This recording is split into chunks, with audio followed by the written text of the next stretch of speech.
ಅನ್ನೋದನ್ನು ಭಗವಂತ ಬಹಳ ಚೆನ್ನಾಗಿ ಹೇಳಿದ್ದಾನೆ. ನಾನು ಯಾರನ್ನ ಎಲ್ಲಿ ಯಾವ ಗಳಿಗೆಯಲ್ಲಿ ಯಾವ ಕ್ಷಣದಲ್ಲಿ ಯಾವ ಯೋಗದಲ್ಲಿ ಅವನನ್ನ ಹಾಕಬೇಕು ಅಂತ ಅಂದ್ರೆ ಅವನ ಪೂರ್ವ ಜನ್ಮದ ಏನ್ ಇತಿಹಾಸಗಳಿದೆ ನಮಗೆ ನಿಮಗೆ ಗೊತ್ತಿರಲ್ಲ, ಭಗವಂತನ ಒಬ್ಬನು ಗೊತ್ತಿರುತ್ತೆ, ಅದನ್ನು ಆಯ್ಕೆ ಮಾಡಿಕೊಂಡು ಸರಿಯಾದ ಜಾಗಕ್ಕೆ ತಲುಪಿಸಿರ್ತಾನೆ. ಅದು ಅವನು ಕೊಟ್ಟಿರುವಂತ ಮಾತು ಭಾಗವತದಲ್ಲಿ. ಹಾಗೆ ನೀವು ಅಂಬರೀಷ್ ಅವರನ್ನ ನೋಡಿದ್ರೆ ಅವರು ಬಹುಶಃ ಹಿಂದಿನ ಒಂದು ಜನ್ಮದಲ್ಲಿ ಯಾವುದೋ ಪ್ರಾಂತ್ಯದ ರಾಜನೋ ಏನೋ ಆಗಿರ್ತಿರ್ಬೋದು. ಹಾಗಾಗಿ ಈ ಜನ್ಮದಲ್ಲೂ ಕೂಡ ಬಹಳ ವಿಶೇಷವಾದಂತ ಗರ್ಭದಲ್ಲಿ ಅವರ ಜನ್ಮ ಆಗ್ತದೆ. ಅವರ ತಾತನ ಹಿಸ್ಟ್ರಿ ಕೇಳಿ,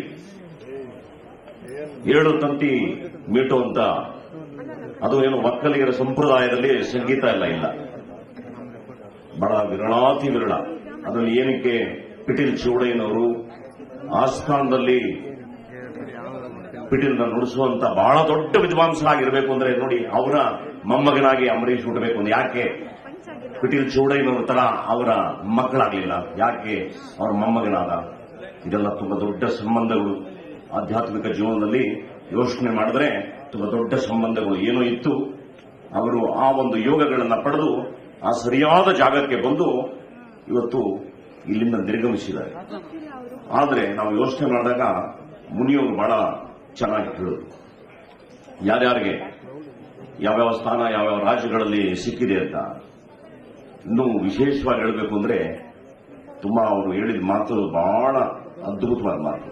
ಕರುಣಾನಿಧಿಯವರು 50 ವರ್ಷಗಳ ರಾಜಕಾರಣವನ್ನು ಮಾಡಿ ಅವರ ಕಡೆಯ ಗಳಿಗೆಯಲ್ಲಿ ಸಮಾಧಿಯನ್ನು ಆಗಬೇಕು ಅಂದಾಗ ತುಂಬಾ ದೊಡ್ಡ ರಾಜಕೀಯ ಘರ್ಷಣೆಗಳಾಗಿ ಕಡೆಗೆ ಅವರ ಮಗ ಎಡಗೈಯಲ್ಲಿ ಜೀವ ಹಿಡ್ಕೊಂಡು ನಮ್ಮ ತಂದೆಗೆ ಜಾಗ ಸಿಗುತ್ತೋ ಇಲ್ವೋ ಅಂತ ತಪಸ್ಸನ್ನ ಮಾಡ್ತಾ ನಿಂತಿದ್ರು. ಕೋರ್ಟ್ಗಳು ವಿಶೇಷವಾಗಿ ಆ ಕಡೆಯ ಗಳಿಗೆನಲ್ಲಿ ಹೌದು ಇವ್ರನ್ನ ಇಲ್ಲಿ ಇಟ್ಟು ಗೌರವ ಸಲ್ಲಿಸಬೇಕು ಅಂದಾಗ ಅವರು ನಿಟ್ಟುಸಿರು ಬಿಟ್ಟು ಅವ್ರ ತಂದೆನ ಸಮಾಧಿ ಮಾಡ್ತಾರೆ. 50 ವರ್ಷಗಳ ಕಾಲ ತಮಿಳುನಾಡಿನ ರಾಜಕಾರಣ ಮಾಡಿದಂತ ಆತ್ಮ ಕರುಣಾನಿಧಿಯವರು.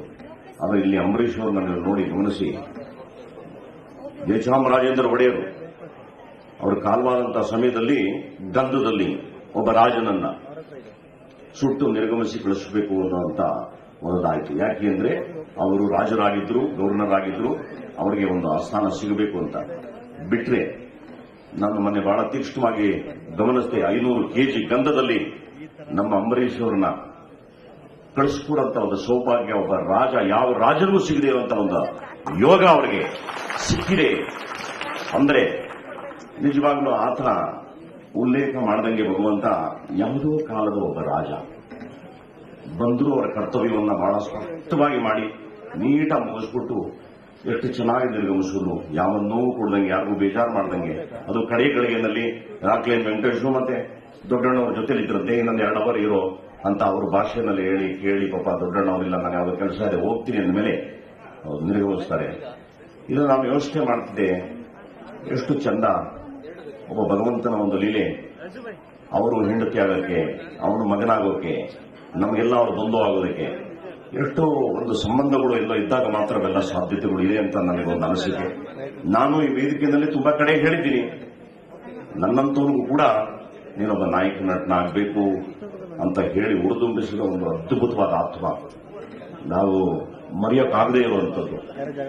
ನಾನು ಈ ವೇದಿಕೆಯಲ್ಲಿ ನಾನು ಒಂದು ವಿಷಯ ಮಾತ್ರ ಹೇಳ್ಬಿಟ್ಟು ಹೋಗ್ತೀನಿ, ಎಲ್ಲರೂ ಇಲ್ಲಿ ಬಂದು ಅವರ ಆತ್ಮಕ್ಕೆ ಶಾಂತಿ ಸಿಗಲಿ ಅಂತ ಕೇಳಬೇಕಾದ ನಮ್ಮ ಧರ್ಮ. 2 ವಿಷಯ. ಒಂದು, ಕಲಾವಿದರ ಸಂಘವನ್ನ ಕಟ್ಟೋದಕ್ಕೆ ಆಯಪ್ಪ ರಾಜ್ಕುಮಾರ್ ಅವರ ಕನಸನ್ನ ಸಾಕಾರ ಮಾಡಿದಂಥದ್ದು. ಎಷ್ಟೆಷ್ಟು ಸರ್ಕಾರಗಳ ಜೊತೆ ಹೋರಾಟ ಮಾಡಿ ಆ ಜಾಗವನ್ನು ಉಳಿಸಿಕೊಂಡು ಇವತ್ತು ಅವರ ಒಂದು ಅನಿಸಿಕೆಗೆ ಇಬ್ಬರೇ ಭುಜಬಲವಾಗಿ ನಿಂತವರು, ಒಬ್ಬ ದೊಡ್ಡಣ್ಣ, ಒಬ್ಬ ರಾಕ್ಲೈನ್ ವೆಂಕಟೇಶ್. ಇವರಿಬ್ಬರು ಹೆಂಗ ನಿಂತರು ಅಂದ್ರೆ ಸೈನಿಕರ ತರ ನಿಂತು ಆ ಕೆಲಸವನ್ನ ಮಾಡಿ ಇವತ್ತು ತುಂಬಾ ದೊಡ್ಡ ಕನಸುಗಳಿತ್ತು. ನಾನು